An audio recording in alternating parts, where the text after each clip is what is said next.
Nassim Taleb is a former options trader. He's a professor, author, and a philosopher. He wrote an incredible series of books called The Inserto. The collection included Fooled by Randomness, The Black Swan, which is probably his most well known book, The Bed of Procrustes, which is a book of aphorisms, and the title came from this Greek myth about this giant named Procrustes that ran an inn. And when travelers would come by, he had this iron bed, which was one size. It was one size fits all.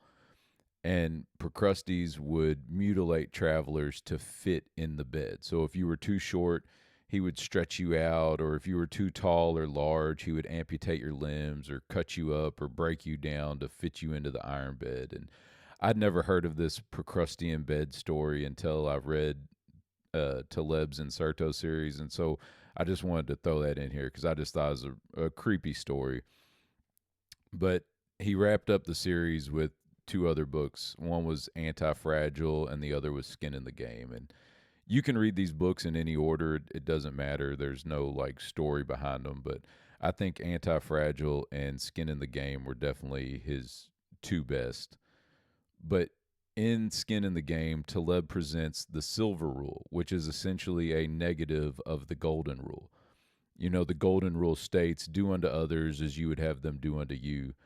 But the silver rule states, do not treat others the way you would not like them to treat you.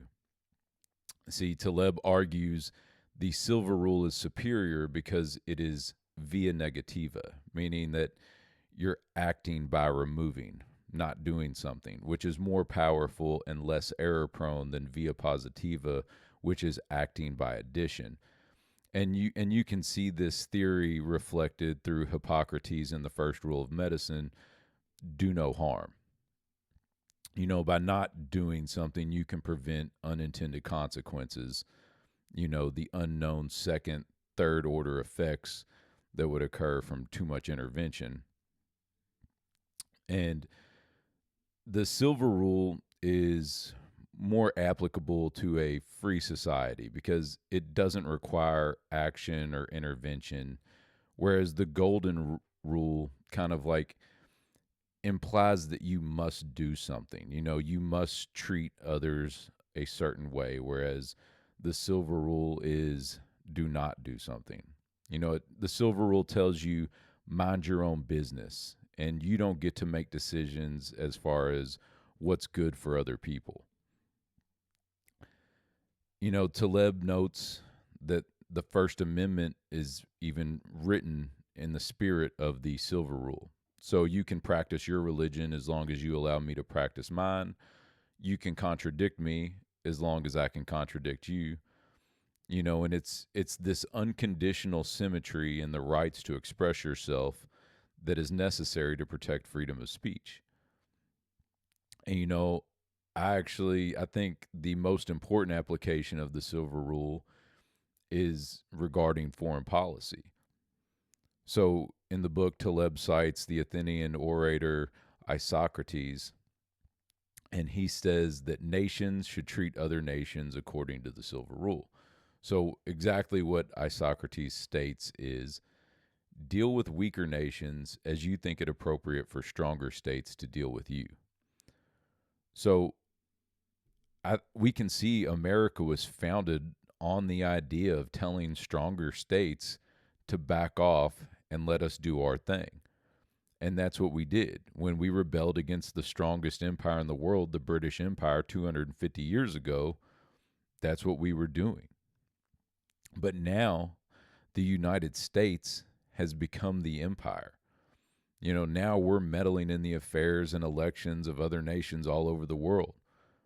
And as Garrett stated, you know, one of the ways that you know that you are an empire is when your domestic policy becomes subordinate to foreign policy. And that's why we have inflationary economic policies at home so that we can fund military and other interventionist policies abroad. And this is critical as we continue to push for regime change in Venezuela and the Trump administration continues to conduct acts of wars and aggression against them without any congressional approval. Now we're having allegations of potential election interference in Honduras with the candidate that won the recent elections being favored by Trump.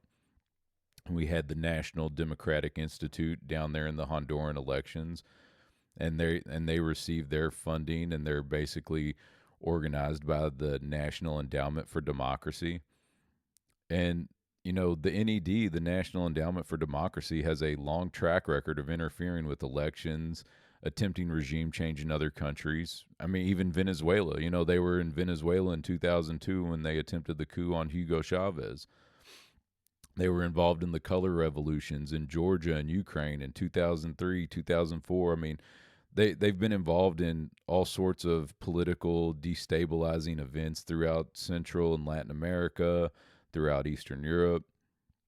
And it's these policies that don't really benefit the American people, but the American people are the ones that are going to end up dealing with the cost.